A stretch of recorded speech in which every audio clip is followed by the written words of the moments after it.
A K9 German Shepherd is left behind during a wildfire, and then something unbelievable happens. He served with honor, saved lives, and never once hesitated in the face of danger. But when the wildfire tore through the California hills that night, Rex, a retired K9 German Shepherd, was accidentally left behind. The town was evacuating fast. Sirens screamed. Ash rained from the sky. His handler thought Rex was in the truck. By the time anyone realized the mistake, flames had already consumed the only road leading back to the cabin. Alone, injured, and trapped in the path of destruction, Rex had every reason to give up. But what no one expected, what no one could believe, was what he did next. And when rescuers finally reached the smoldering ruins, what they found left everyone in stunned silence. This isn't just a survival story. It's about loyalty pushed to the edge, and the moment a forgotten hero proved that real strength doesn't burn away. Before we begin, make sure to subscribe to the channel, like this video, and turn on notifications. That way, you won't miss any of our emotional, true-to-life stories that honor the courage of incredible dogs like Rex. Per Gunter AO ChatGPT. The smoke had a way of creeping in before anyone saw the flames. It clung to the wind like a warning, slipping under doorways and rising between pine branches. On that Friday afternoon, the heat in the valley was suffocating, dry as bone, and the sky had begun to shift from blue to an eerie, dust-colored haze. At the edge of the Angeles National Forest, in a small, isolated service cabin, retired K9 German Shepherd Rex lay by the screen door, breathing slow, eyes half closed. He'd once been the pride of the Westfield K9 unit, strong, disciplined, brave. But after an injury during his last operation, he'd been retired from service and now lived under the care of Deputy Logan Barnes, his former handler. Logan wasn't home. He'd been called in to assist with evacuation procedures as the wildfire spread out of control. That morning, before dawn, Logan had left in a hurry, trusting that his neighbor, George, would pick Rex up as promised and take him into town where the air was safe. But a miscommunication turned into a tragedy waiting to unfold. George thought Logan had taken Rex. Logan thought George had. And now, alone in a remote wooden cabin surrounded by miles of dry forest, Rex had no idea that he had been forgotten. The first sign came not in fire, but in sound. The distant, low growl of helicopters echoed off the ridgelines. The second came in vibration. The deep thud of distant trees falling, earth trembling with the weight of flames. Rex rose, stiff from the injury that had ended his career, and walked to the edge of the porch. Smoke, thick now, rising fast. His instincts kicked in, not fear but awareness. K9s were trained to detect danger, to anticipate threats before humans ever could. And in this moment, Rex knew something was very, very wrong. Down the mountain, the world was in chaos. Roads jammed, red lights flashing, dispatch calls overlapping like panic voices in the air. Logan, seated in a sheriff's SUV, was issuing orders, coordinating resources, completely unaware that the most important life in his own world had been left behind. He checked his phone. No service. Barnes! A firefighter shouted to the open window. We got houses down off the ridge. You ever go up around Lakeview Cabin? Logan looked up, alarmed. Yeah, why? We lost the last trail in. Fire jumped the road about 20 minutes ago. That area's gone. Logan's heart dropped. Wait, what cabin? Lakeview. Isolated. Just one up there. His mouth went dry. His voice cracked. That's mine. And just like that, the ground beneath his reality crumbled. Rex. He turned the vehicle around without asking for permission, speeding past warning signs and through smoke-dense switchbacks. He tried calling George. No answer. Tried the emergency vet. Nothing. His chest felt like it was caving in. At that same moment, up in the cabin, the heat had become unbearable. Rex barked once sharply. Then again, not out of fear, but demand. He paced the front door, then leapt against it. The handle didn't budge. Logan, always cautious, had locked the door before he left. Outside, orange lit the edges of the sky. The fire was no longer creeping. It was charging. Inside, the temperature rose. The windows hissed with pressure. Rex turned, moved to the kitchen, jumped onto the counter with a grace that defied his age and injury. He pawed at the latch of the back window. Nothing. Again. Crack. The wood frame splintered slightly. His training had taught him to attack on command, to find weapons, to detect explosives. But this was pure instinct. He hurled himself once more at the frame. This time it gave. Smoke poured in, but so did air. Rex slipped through the narrow opening, landing roughly on the gravel below. He stood there for a second, wobbling. Then he ran, not away from the fire, but up the trail toward the hill's crest, where he remembered the fire watchtower stood. The climb was brutal. His pads burned from the heated dirt, his breath coming in sharp gasps. But he moved forward, through brush, under branches, past deer fleeing inferno in the opposite direction. And as he ran, something remarkable happened. A small group of firefighters at the base of the hill, struggling to mark safe paths, looked up and saw something barreling down the ridge. "It's a dog," one shouted. "No," said another. "That's a K9. He was covered in ash, limping but strong, eyes wild with focus. He stopped 10 feet from them and barked once. Then he turned and started back toward the hill. The youngest of the crew, Alex Ramos, looked at his captain. "He's trying to lead us somewhere." "Follow him," the captain said. They climbed fast, lungs burning, unsure what they were about to find. And when they reached the top ridge near the cabin that should have already been swallowed whole, they saw the back window blown out and the cabin miraculously untouched. The fire had split at the last moment, a miracle of wind. Inside, smoke and heat damage, but no flames. Rex stood at the edge of the trail, looking back, his body heaving with exhaustion. Alex approached, knelt down, and scratched behind the dog's ear. "You saved yourself," he whispered, "and now you're saving others." One of the firefighters turned on his radio. "We got a live one. K9 appears retired. Injured but walking. Cabin's intact. Will need med evac." Miles below, Logan's SUV screeched to a stop at the base checkpoint. A ranger met him. "Are you Logan Barnes?" "Yes, my dog." "He's alive." The words hit him like a flood. He made it out, and he found a crew. They're with him now. Logan's knees buckled. For a moment, he couldn't speak. He didn't cry, not yet, but something in him cracked. Rex hadn't just survived. He'd saved others in the process. And Logan, in that moment, the wildfire had devoured over 20,000 acres of forest in less than 2 days. Flames leapt across canyons like living creatures, eating through timber, fencing, and anything left behind. Sirens blared through mountain roads. Helicopters rumbled overhead, dumping massive loads of water that evaporated before hitting the flames. The sky itself looked angry, an apocalyptic swirl of orange and black. And somewhere inside that hell was Rex. Nobody had meant to leave him, but chaos has a way of blinding good intentions. Logan Hayes, a seasoned firefighter and former K9 handler, had believed Rex was in the evacuation vehicle. He'd turned back to help a trapped couple in a cabin, and when the convoy took off, believing everyone was accounted for, Rex had been left behind. By the time Logan realized the mistake, flames had already closed the only access road to their cabin. He'd fought command to let him return, but safety protocols overruled him. "You'll die trying," they'd said. "No one survives in that zone." But Rex wasn't just anyone. He had served 3 tours alongside Logan, one of the few civilian-trained K9s integrated into wildfire search teams after retiring from police service.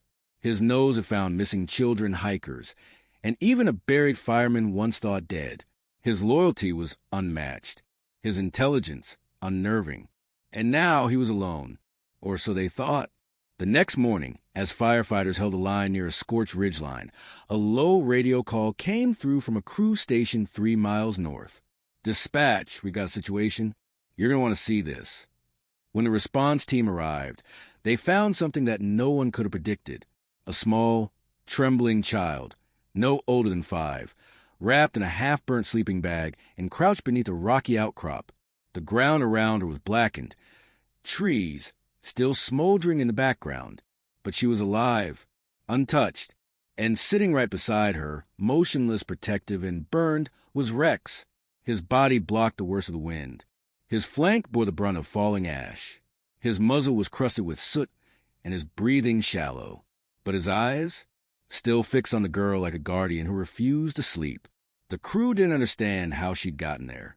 Later, they'd learned she was the daughter of a backwoods couple who hadn't registered for evacuation. They'd panicked and run, losing her in the smoke. But Rex had found her. Somehow, he had tracked her cries, pushed through flame corridors, and guided her to shelter, without commands, without backup, just instinct and devotion. When Logan reached the makeshift field hospital later that afternoon, he was shaking. The moment he saw Rex on the stretcher, charred, bandaged, but alive, he dropped his knees. "Buddy," he whispered, placing a hand on the dog's scorched fur. "You stayed." Rex opened one eye, gave a weak wag of his tail, and tried to lift his head, but winced in pain and let it fall back. "You saved her," Logan murmured, voice cracking. "You stupid, beautiful boy, you saved her." A paramedic nearby offered a small smile. He wouldn't let anyone near her at first. Just stood there, like a statue, blocking the wind with his body. We had to earn his trust before we could even touch her. Logan nodded. That was Rex, vigilant, even after the mission was done. The little girl, her name was Mia, had been taken in by emergency services. She wouldn't stop talking about the big dog with the shiny eyes, who found her in the fire. She said he barked only once to make her move, and then just guided her. She said he growled at the fire. One volunteer laughed, still visibly shaken, like he thought he could scare it off. As Rex was sedated for further treatment, Logan stayed close. The guilt clawed at him, despite everyone's reassurances. No one could have known. You thought he was in the truck. It was a war zone. But Logan didn't care. He'd made a vow when he adopted Rex after their years of service. "You served me without question. Now I'll protect you without fail." He had failed, but Rex hadn't. That night, as the hospital tent quieted and most of the responders drifted to sleep or patrol, Logan sat beside Rex's crate. The dog, still groggy, occasionally twitched from pain or memory. Logan leaned forward and whispered, "They'll never know what you really did out there, how you found her, how you stayed. But I will." He rested his forehead against the crate. "And I'll never leave you behind again." From inside the crate, a faint thump of tail against plastic answered him. Outside, the sky began to shift. The fire was finally being contained. But in the heart of the zone, where nothing but ash and ruin remained, a single outcrop still stood untouched, and at its center, the scorched imprint of a sleeping bag and paw prints beside the tiny footprints of a child. Fire had taken everything, but it hadn't taken Rex, and it hadn't taken Mia, because even when the world burned around him, he remembered his training, he remembered his duty, and above all, he remembered who he was. AK-9, a protector, a hero. The days after the fire were slower, heavier, like breathing through smoke that still lingered in memory even after the air had cleared. The mountain had been transformed into a graveyard of trees, cabins, and memories. But among the ashes, Rex had survived. And not just survived, he had saved a life. At the field hospital, Rex was stabilized and eventually moved to an animal recovery center funded by the fire department and a handful of private donors. His name had already gone viral on social media. The dog who waited in the fire. K-9 hero protects child in Wildfire. News vans circle the perimeter. Journalists beg for interviews. But Logan ignored them all. He wasn't interested in headlines. He was interested in Rex. The German shepherd had suffered second-degree burns along his hindquarters and part of his side. His pads were cracked and raw, and he'd inhaled enough smoke to need oxygen for 3 days straight. But the worst injury wasn't physical. It was in his eyes. Rex no longer lifted his head when people passed. He didn't perk up at food or voices. He didn't even respond when other dogs barked nearby. He simply lay still, breathing, but absent, like a soldier who hadn't yet returned from battle. Logan knew that look. He'd seen it before on men, on himself. 3 days after the rescue, Logan sat beside Rex's recovery pen. He held a small container of chicken. Real meat, not the processed slop they fed the other dogs. Rex didn't move. "Hey," Logan said softly. "Try not to sound desperate. Come on, bud. This is your favorite. Remember? I had to hide this stuff during training because you'd cheat your way into the supply room." Nothing. Just slow breathing and glassy eyes. Logan looked down at the scars on Rex's leg. The fur was gone in patches, replaced with pink, healing skin. The burns would fade with time. But what about the silence? What about the stillness? A woman approached slowly, kneeling beside Logan. She was in her late 40s, dark-haired, with a fire marshal badge and a quiet confidence that seemed earned. "You're Logan, right?" she asked. "The handler?" He nodded. "I'm Captain Rivas. My team was one of the first on site after the north flank collapsed. I saw Rex with the girl. Never seen anything like it." "Neither have I," Logan said, voice hoarse. "I have a K9 too," she continued. "Was military. They don't always come back from it. Not all the way." Logan ran a hand down his face. "That's what I'm afraid of." Captain Rivas looked at Rex, then back at Logan. "Can I show you something?" She took him to a private tent set up as a temporary communications hub. Inside, a small monitor played drone footage, silent, grainy, but powerful. The timestamp read 4:18 a.m. on the night of the rescue. The video showed the fire advancing across the tree line. Embers rained down like meteor showers. And then, from the right side of the frame, a shadow moved, fast and low. It was Rex. The drone followed him as he weaved between burning logs, avoiding patches of ground that were literally melting. He paused, sniffed, then darted left. After 2 minutes, the image showed him finding the child, curled into a ball, coughing, shaking. Without hesitation, Rex nudged her with his snout, then stepped in front of her, shielding her from sparks. He didn't bark. He didn't panic. He positioned himself like a wall. Then, slowly, nudged her backward until they reached the rocky outcrop. He circled her twice, pressing his body against hers to block the smoke. Then he lay down beside her. He chose to protect, Rivas said, with no handler, no command, just instinct. Logan couldn't speak. His throat had closed. "You should show him this," Rivas added. "Dogs know. They remember pictures. Emotions. Maybe it'll help him come back." Back at the recovery center, Logan waited until nightfall, when Rex had always been a warrior, trained to fear nothing, to chase danger head-on, to protect with unwavering loyalty. But nothing in his years of service had prepared him for what it felt like to be helpless, trapped, alone, abandoned in a world of smoke and heat that burned every breath and blurred every memory.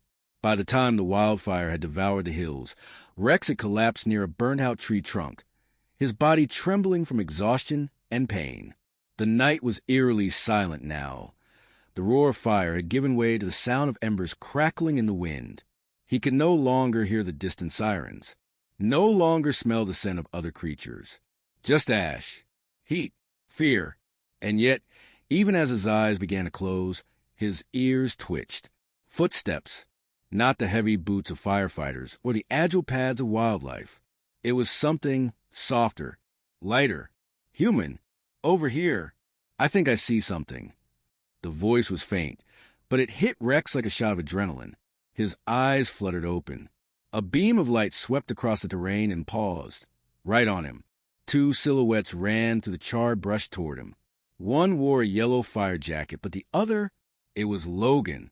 Rex tried to lift his head, but his neck gave way. He let out a low whine, barely audible over the crackle of the landscape. Logan dropped beside him, arms shaking. "Oh my God! Rex," he whispered. "You held on.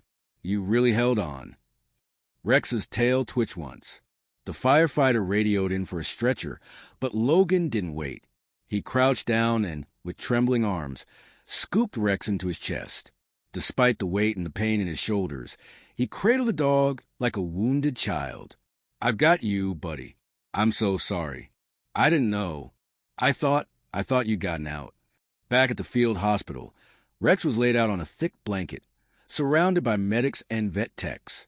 The burns on his legs were cleaned, his paws treated, fluids administered. Throughout it all, Logan never left his side. But there was more to this moment than just reunion. Logan watched as Rex's eyes tracked every movement in the tent. Even in pain, the dog remained alert, protective, observant. A few feet away, a young boy sobbed in his mother's arms, one of the evacuees whose home had burned. He had barely spoken since being pulled from the wreckage. Rex noticed him. The German shepherd's ears perked slightly. Then, despite the pain, he pulled himself halfway up, letting out a soft, almost reassuring whine in the boy's direction. The boy's head turned. His eyes met Rex's. And for the first time since being rescued, the child stopped crying. Logan blinked. He remembered the training sessions, the therapy work, the search and rescue missions. Rex wasn't just a warrior. He was a healer, a symbol of courage. And maybe now, in this devastated corner of California, he still had a role to play. The next morning, Rex stood, shakily but with pride, bandages wrapped around his legs, patches shaved from his coat. But he stood. Logan clipped a new leash to his harness. Not the one from the force, but one that gleamed silver with a single engraved word, Survivor. As they stepped out into the smoky dawn, Logan looked at him. "You're not done yet, are you?" Rex's tail wagged once. The field hospital wasn't just healing people. It was a sanctuary for stories. And Rex's story, one of duty, abandonment, survival, and reunion, was just beginning its next chapter.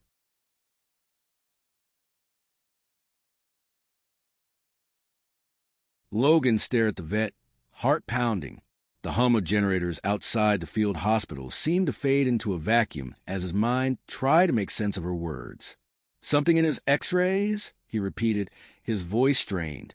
Dr. Ramirez, the lead veterinarian on site, nodded gravely. "Yes, we ran the x-rays to check for internal damage from smoke inhalation or possible broken ribs. But instead, we found what appears to be a mass in his right lung. Small but suspicious." Logan felt like the air had been sucked out of the tent. No, that doesn't make sense. He's strong. He's a working dog. He's never had any problems. Never missed a step.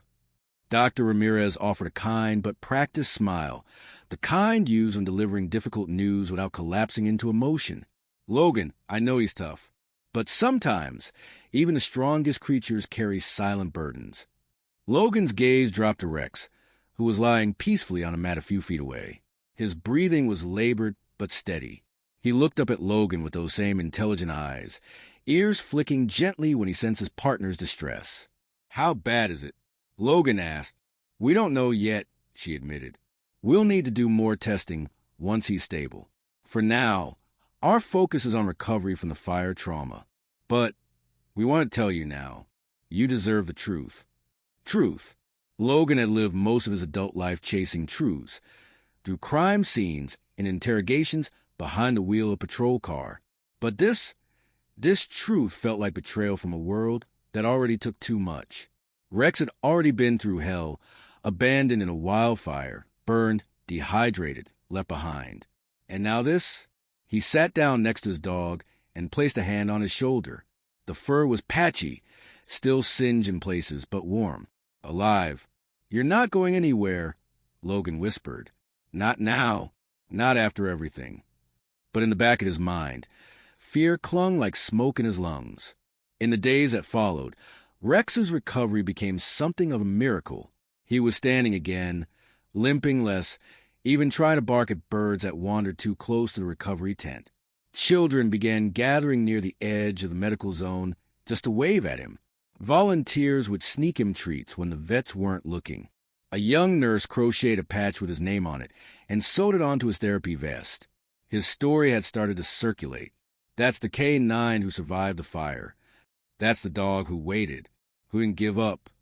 People needed hope, and Rex gave them that. But Logan carried the weight of the vet's words every minute. He started making calls to specialists, former colleagues in the K9 unit, military contacts, even animal hospitals in Los Angeles. One of them, a high-tech private clinic near Santa Monica, agreed to evaluate Rex once he was fit to travel. One morning, as the sunrise painted the sky as soft lavender over the mountains, Logan sat with Rex by a still smoldering pine grove. "I've been thinking a lot," he said softly, as if Rex could answer. "I never really slowed down after I left the force. Just kept moving, searching, filling my days with noise." Rex leaned his head against Logan's leg. "I don't think I ever processed what we lost. The missions, the adrenaline, the team. It's like the silence after all that just felt unbearable." He paused, stroking behind Rex's ears. "But when I saw you in that fire, I remembered why we did it. Not for the glory, not for the badge, but for the ones we could save. And sometimes for each other." Rex closed his eyes, comforted by the familiar cadence of Logan's voice. Then Logan said something he'd never voiced before. "If that mask turns out to be what they think, I want to fight it with you. Every step. I don't care how long it takes. You stayed alive waiting for me, and now I'll stay beside you." 2 weeks later, they made the trip to Santa Monica. The private clinic, sleek and white like a science lab, welcomed them with quiet compassion. Rex was sedated for a CT scan and a bronchoscopy. Logan waited, pacing the hallway like a father in an emergency room. Finally, Dr. Camille Patel emerged from the doors, her expression unreadable. "We confirmed it," she said. "It's a tumor, early stage, malignant, but operable." Logan felt like collapsing. "Operable?" He breathed. "So you can remove it?" Dr. Patel nodded. "Yes, but it's delicate. There's risk, and recovery will be long. He's already been through so much." "I don't care," Logan said without hesitation. "We do it." The surgery was scheduled for the next day. That night, Logan laid on the floor beside Rex's kennel, stroking his head. "I'm scared, Bud," he admitted. "I can handle fire. I can handle chaos. But the idea of losing you like this, it kills me." Rex's eyes blinked open. His paws shifted, gently touching Logan's wrist. They stayed like that in silence, two soldiers waiting for battle. The next morning, as Rex was wheeled into the surgical wing, Logan placed a soft kiss between his ears. "You come back to me," he whispered. "You fight, like you always do." The air was thick with ash, glowing embers drifting through the night sky like fireflies from hell. The wildfire had roared back to life with vengeance, fed by shifting winds and bone-dry underbrush. Fire crews scrambled in a coordinated dance to protect the nearby towns, but one man had broken from the line, heading straight back into the inferno. Logan. He wasn't wearing his full uniform anymore, just a fire-resistant jacket, heavy boots, and the kind of raw determination born from love and guilt. His breathing was shallow behind his mask. As he moved through the terrain he'd already scouted once before. "Rex!" he shouted, his voice muffled but sharp. No answer, just a roar of flames and the eerie creaking of trees on the brink of collapse. Each footfall sank into ash and scorched earth. Every breath carried smoke. But Logan didn't slow. His mind played cruel tricks on him. Snippets of memories, of Rex chasing suspects, of the way the dog always turned to look back for him during search missions. The loyalty had always been mutual. Now it was Logan's turn to return the favor. Then he stopped cold. A faint bark. He ripped off the mask, coughing violently, ears straining to make sure he wasn't imagining it. Another bark, weaker but real. "Rex!" he screamed, pushing through a curtain of smoke. Just beyond a ridge, half collapsed by the fire, Logan saw it, a scorched clearing where a large tree had fallen. Beneath it, trapped but alive, was Rex, his black and tan coat gray with ash, but his amber eyes lit with life. "Hang on, buddy," Logan whispered, rushing forward. The tree wasn't fully collapsed, but a thick limb had fallen across Rex's hind leg. Logan dropped to his knees, trying to lift it. It barely budged. He dug to the dirt and embers, teeth clenched, fighting the weight and the heat. His gloves sizzled on the bark. Rex let out a pained whimper, but didn't thrash. He was trying to stay calm, to help his partner. "Just a little more, come on," Logan growled. He used a broken branch as a lever, wedging it under the limb. with a heave and every last ounce of strength he had. The tree rolled just enough for Rex to crawl out. Logan grabbed him and fell backward, hugging the dog to his chest. You're okay, Logan kept repeating, stroking the soot-covered fur. But they weren't out of danger. The fire was closing in, snapping and hissing as it approached. The clearing was surrounded. There was no way back the way he came. Logan looked around desperately, heart racing. Then he spotted it, a drainage culvert partially hidden behind debris, just wide enough for a man and dog. He didn't hesitate. Slinging Rex over his shoulder, ignoring the dog's weight and wounds, he sprinted to the opening. He crawled in, legs scraping against concrete and stone. The heat outside was unbearable now. Inside it was dark, damp, but survivable. They waited. Time stretched. Minutes became hours. Logan held Rex close, listening to the crackle fade slowly, replaced by the distant hum of helicopters and the muted cries of radio chatter above. Eventually, the air began to clear. The smoke thinned. When they emerged, ash covered everything. The land was ghostly, but they were alive. Firefighters spotted them first, rushing over in disbelief. Cameras snapped. Medics arrived. But Logan only focused on Rex, who, despite a limp and a burn on his side, was alert and wagging his tail. They had made it, together, and the world would soon know what a bond like theirs could survive. The footage of Logan carrying Rex out of the culvert spread faster than the fire itself. A drone operator had caught the exact moment. Logan's soot-blackened figure emerging from the smoke with Rex draped across his arms, both of them limping, battered, but alive. No words were needed. The image spoke of loyalty, courage, and love that defied death.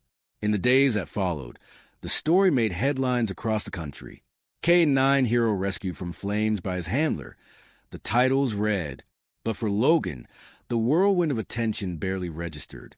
His sole focus was a dog resting quietly at his side in the veterinary ICU, wrapped in bandages, one leg splinted and a slow drip keeping him hydrated. Rex had lost weight. His fur was singed, but he was alive, and he never took his eyes off Logan. The vet, Dr. Rivera, an older man with kind eyes, had been blunt but encouraging. He's strong, tough as hell, but there's going to be a long road ahead. Burn wounds can be unpredictable, and his hind leg, he may never run the same again. Logan simply nodded. I'm not leaving his side. And he didn't. Every morning, he showed up with Rex's favorite stuffed toy, the one shaped like a squirrel they use in training drills. He sat beside the recovery pen, reading aloud, sometimes falling asleep in the chair. Nurses brought him coffee. Reporters camped outside the facility, hoping for interviews. But Logan refused them all, until one afternoon, 2 weeks later, when a small boy named Mason approached quietly through the crowd. He could have been older than 7. He had burn scars on his arms and a nervous smile. My mom says, your dog's a hero, he said. Logan crouched down, eyeing the child gently. He is. What's your name, buddy? Mason. We lost our house in the fire, but I saw your dog on the news. I drew him something. From a crumpled folder, the boy pulled out a drawing. Rex with superhero cape, surrounded by flames but standing tall. The words, "You're the bravest dog ever," were scribbled in red crayon. Logan swallowed hard. He took a long breath and finally turned to the waiting cameras. That night, he gave a single interview, not for attention, but for Rex. He told the story from the beginning, how Rex had served loyally on the K-9 force for years, how they'd taken down suspects, found missing hikers, helped victims, how during the evacuation, in the chaos, he'd been told Rex hadn't made it out, and how he couldn't live with that. Leaving a partner behind, Logan said, looking directly into the lens, just isn't something we do. Not in our unit. Not in life. The interview aired nationwide. Donations poured in not just for Rex's care, but for shelters, fire victims, and injured working dogs across the country. A foundation was formed in Rex's name to assist retired K-9s in emergencies. But none of that compared to what happened the day Rex finally stood again. It was in the early morning. The clinic was quiet, the lights soft. Logan was sipping lukewarm coffee when Rex, slow and shaky, pushed himself upright. "Hey! Hey!" Logan whispered, rising with him. Rex wobbled on his legs, tail twitching. His eyes locked on Logan. "Come on, buddy. You've got this." With a grunt and a whimper, Rex took his first step, then another, then a third. The staff watched in silence, some with tears, as the dog who had once been left for dead began walking again. Each movement was stiff, but determined, just like the dog they knew. Rex walked straight into Logan's arms. It became the second moment to go viral. From there, everything changed. Local schools invited Logan and Rex to speak to kids. Fire departments requested their presence at events. Veterans reached out, sharing their own stories of canine partners lost or left behind. But the most emotional moment came months later, on a crisp autumn day, in front of a packed auditorium of police officers, firefighters, and service members. Rex, in a custom-made vest, limped proudly beside Logan onto the stage. An officer stepped forward and read aloud. For extraordinary bravery in the face of death, for unwavering loyalty to his partner, and for embodying the spirit of selfless service, Officer Rex is awarded the Medal of Valor. The crowd erupted. Logan bent low and kissed the top of Rex's head. "You earned this," he whispered. As the applause echoed, Rex simply sat, tongue lolling, eyes bright. He didn't understand medals, but he knew Logan was happy. That was enough. That night, as they sat on the porch of their home, rebuilt with the help of donations and community effort, Logan watched the stars come out and felt the soft weight of Rex's head resting on his foot. For a long time, neither of them moved. Then Logan said softly, "I thought I lost you." Rex shifted, letting out a low, contented sigh. "But you came back," Logan continued. "You came through fire for me, and I'd do it again for you." The dog didn't reply, of course, but his tail thumped once against the porch floor.